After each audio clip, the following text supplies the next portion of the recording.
Marketing is all about getting the right message in front of the right people at the right time. It has zero things to do with which platform you pick.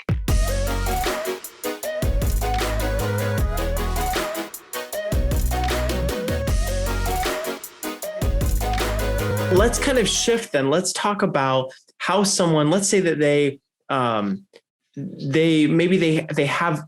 they're new, right? The venue's been open 6 months or a year. They've had some styled shoots. They've kind of made the community, the local community there, aware of their presence. So they've maybe done some correct things there, but they really haven't experimented at all with paid ads. Maybe they're organic. And you said you kind of look at a holistic sense. So maybe they're not showing up on Pinterest. They're not on Twitter. They've logged onto Clubhouse one time. Facebook is so-so. What do you do with a venue like that who comes to you and says, Christy, how much money should I even be thinking about spending? Like, where's a starting point for folks who are in that position? Yeah, it definitely depends on the channel. But before we even select channels, I'm very fond of saying that whatever channel that you choose, the channel itself is not marketing. Mm-hmm. The channel is a vehicle for the message. Marketing is all about getting the right message in front of the right people at the right time. It has zero things to do with which platform you pick. So if you start with the message and the folks that you want to get in front of, and you consider when they are available to fully receive those messages, because there's a natural event planning journey. There's a natural wedding planning timeline. It starts with inspiration.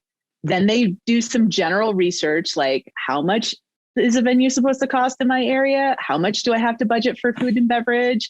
When should I send up my save the dates? Whatever. They have general questions about wedding planning. And then there's a second research phase where they're actually vetting you, or a vendor segment. They're vetting you against your competition. Then they go into the booking stage where they fill out the inquiry form, and then they have an experience with you, right? They receive your emails, information, they do a venue tour, they hop on a sales call, all the things, sign the contract. Then there's the event. And then finally there's sharing, which includes your reviews online, social media sharing, and things like that.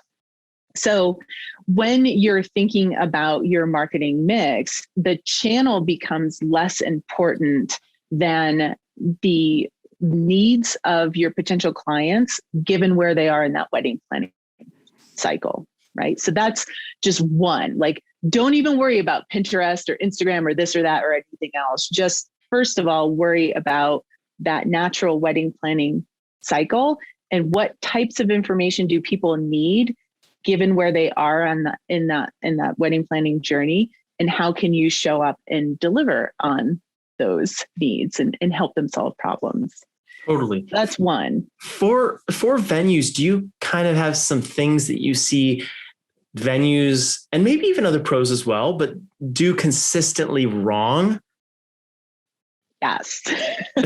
Can you walk me through some of those? Because I feel like in my mind right away, I'm going, okay, maybe I would write a blog about wedding dresses or rings or, but I don't know. I mean, is that, I'm thinking I'm probably falling into one of those categories where I'm going to be, making a mistake there. What things do you see pros doing maybe incorrectly? Yeah. So you've hit the nail on the head. The first thing is that you need to blog like a wedding venue, not like a wedding blogger or Brides Magazine or Martha Stewart's weddings, right? So when you're thinking about inspiration, what types of inspiration are people looking at when they are searching for a venue? Not general inspiration, not your wedding gown or whatever, right? It's specifically if they are going to choose a venue, what types of information do they need in the inspiration phase in order to be interested in you? In the research phase, what do they need to know about venues in general in order to prepare themselves for a successful booking journey with you, right? So the mindset starts with preparation. Yes. Not with just weddings. Just general wedding stuff. Okay. Now I worked with, I did a strategy session, and this isn't a venue, but the point is the same. They were a dress manufacturer, a boutique line, a fashion line of wedding gowns. And I looked at their blog, and it was all about like when to send your save the dates and how to address things and all that kind of stuff. And I was like, you can do these things, but you have to think about how these things ladder up to a sale in wedding gowns, right? So what we talked about for a strategy for the wedding gown folks is what kind of style, invitations would be great if you're interested in this wedding gown. This is your style. So this wedding gown is romantic. Here are some romantic invitations that match the gown. You can do the same thing with your venue. So if you have a beautiful upscale, historic, colonial venue in New England, and you want to talk about style and design and trends because you know that that's kind of trending for Google search or Pinterest, that's fine. But be very clear about how that information ladders up to actually booking the venue.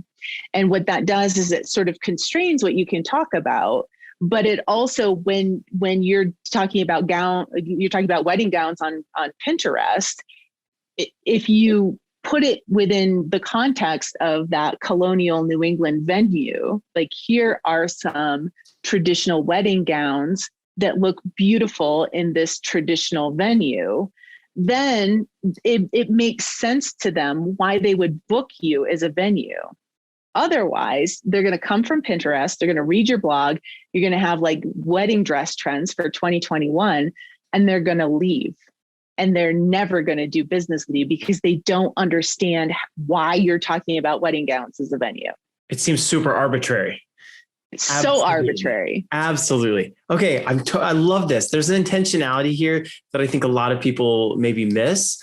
I have a question for you though. Do you feel like, let's say I'm, Jonathan, venue owner, right? And I have got this beautiful piece of property and I'm thinking what my strategy is going to be like in the next 12 to 24 months, right? I'm thinking critically. I want to be an awesome venue owner. I want to make a lot of money. I want to, have incredible relationships with my couples.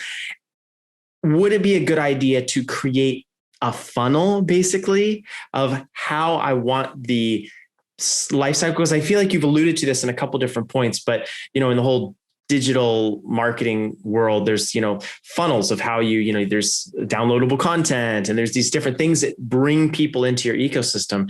As a venue, should we be thinking about it the same way? Yes and no.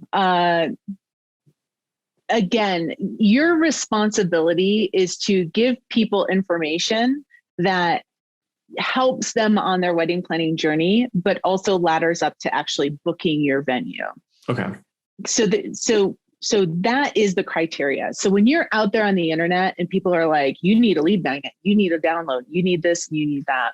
Well, first of all, oftentimes those are marketers talking to marketers, and marketing to marketers is completely different from marketers talking to venue folks or marketers talking to the wedding and event industry in particular. What I have found for venues is you likely don't need a download. And I'm finding actual downloads are working less well anymore. What works better are things like small snackable, like video content series. That works really well. But for a venue, they don't need a download. They don't need a educational video series. They need a venue tour. So any way you can digitize that and turn that into a lead magnet where you get some sort of piece of information, whether it's their email address or permission to message them on Messenger or whatever it is that you want to do. Fundamentally, they are most interested in a venue tour, and that is the single thing that will propel a booking decision.